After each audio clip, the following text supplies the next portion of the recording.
Humans hate the light, am I correct? Can you hear me? You should I be think able we're to good to turn on go. the lights and secure the area that way. All right. I'll start looking for the signal. Please, head back.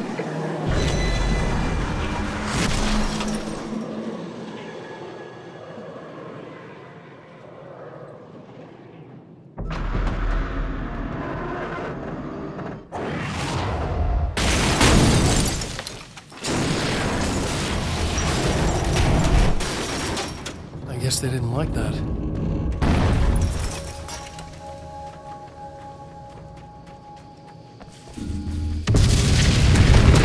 Damn mountain's trying to kill me.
It's working.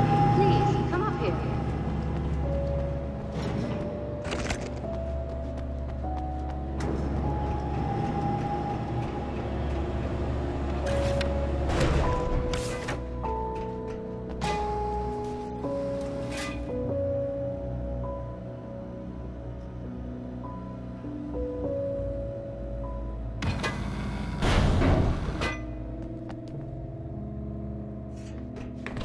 You find the signal?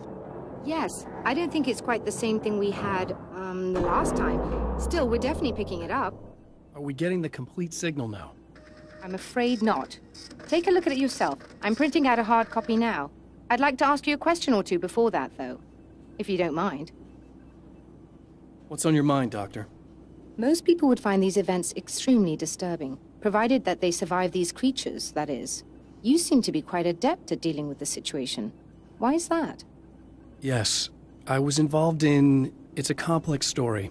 I was in this small town, and a horrible thing from another dimension kidnapped my wife and manipulated me into writing this horror story that came true.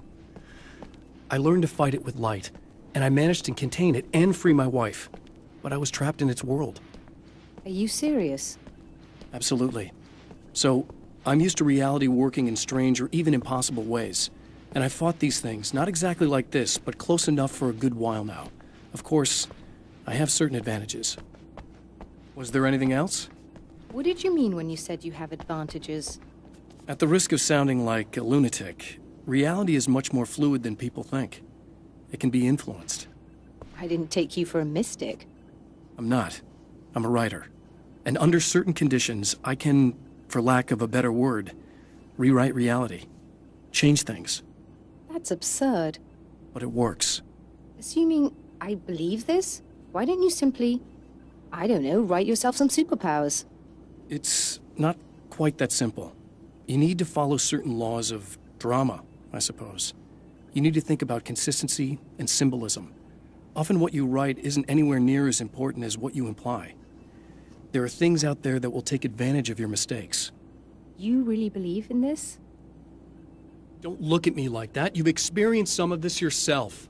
I will gladly admit that something exceedingly strange is going on. But this idea that you're somehow altering reality with your writing is ridiculous. You're essentially saying you're controlling my actions. Leaving aside the rational arguments against this, what gives you the right? Well, it's more like having a destiny. A path you're on. You're not aware of it, but there it is. If somebody changes it, what difference does it make? It's what every writer does. If you write something that affects one of the characters, they don't really know about that. I'm not a character. Are you saying that it's all right to take advantage of someone if they aren't aware of it? Look, all I meant was that if you're genuinely making all your own decisions, and those decisions lead to whatever destiny you have, what practical difference does it make? I suppose that depends on whether our destinies are determined by things like physics and probabilities, or natural reality, which is presumably neutral and impartial, or by some kind of an intelligence. If it's the latter, that intelligence makes choices based on some criteria. If we suffer as a result of those choices, there's a moral and ethical element involved, regardless of whether we're aware of its manipulations. Wouldn't you agree? You're taking this very well. I thought you'd be hangry. I suppose I would be if I thought you could actually do this.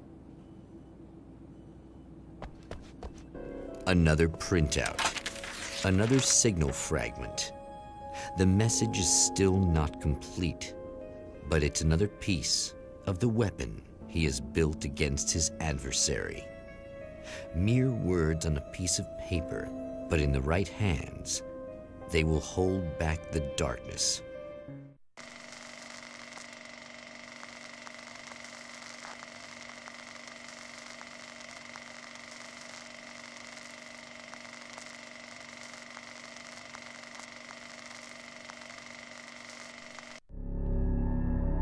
The last time the man came to the drive-in, it did not end well. He hopes to avoid that fate this time. He hopes that what he has brought with him to this place is enough.